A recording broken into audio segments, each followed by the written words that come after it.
Hello, this is Scott Carpenter.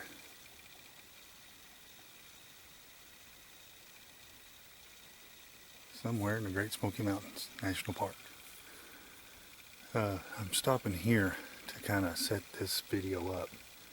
Approximately 2 weeks ago, on October 21st, for kicks and giggles, I brought with me what is known as a plot watcher, and it is a game camera that takes pictures on a preset timer. In other words, it doesn't have passive infrared, and I had it set to take one picture every 5 seconds. So what is that, 12 a minute?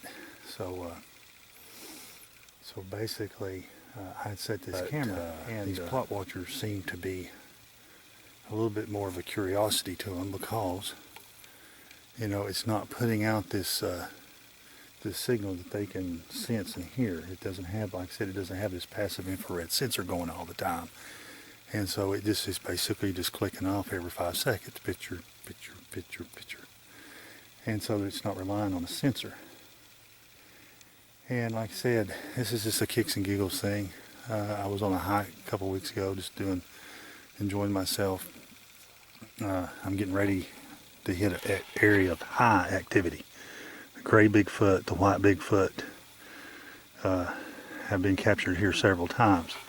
So I'm right, I'm in the living room, so to speak. So I go out and I put the camera up. I go down the ridge, come back out and leave. And I leave it for about 2 hours, and I come back and pick it up. So after I eat lunch, I come back to retrieve the camera.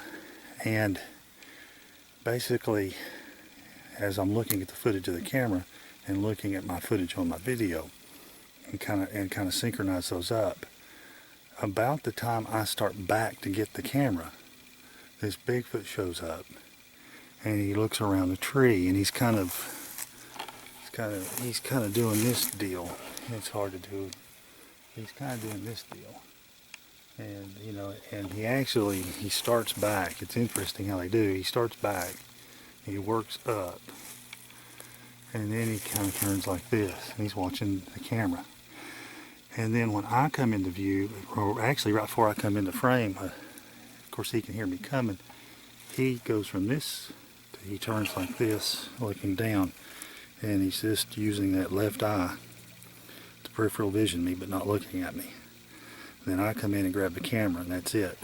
But you can see him up to the point, me and the Bigfoot are in the frame. Of course, he's quite a ways back.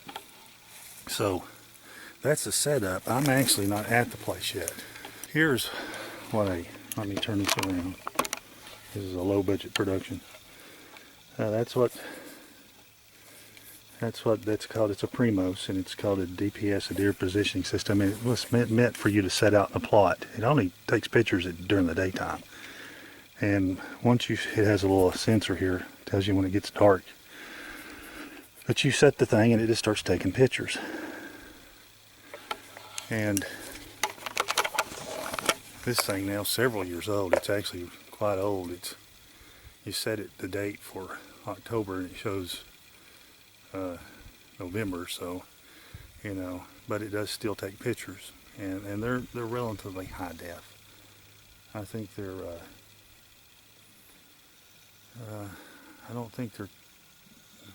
I think they're 720. I don't think they're 1080, but they're 720. And so if it's close up, it's a real good picture. Of course, they never come close up to this thing. They know it's there, but like I said, this is the same camera I had out in another location that got a picture of one sneaking up on it again from the front, and that actually got the attention of the Finding Bigfoot crew, and they came here and did a show that was that featured that research, and they used that camera shot. It's kind of this is why we're here, and Scott got a picture, yada yada. So, like I said, this is the camera. Alright, this is where I saw the Bigfoot. And he's really not happy with me right now. And the infrasound has intensified. I mean, like it is, both ears are pounding ringing. Heart rate's increasing. So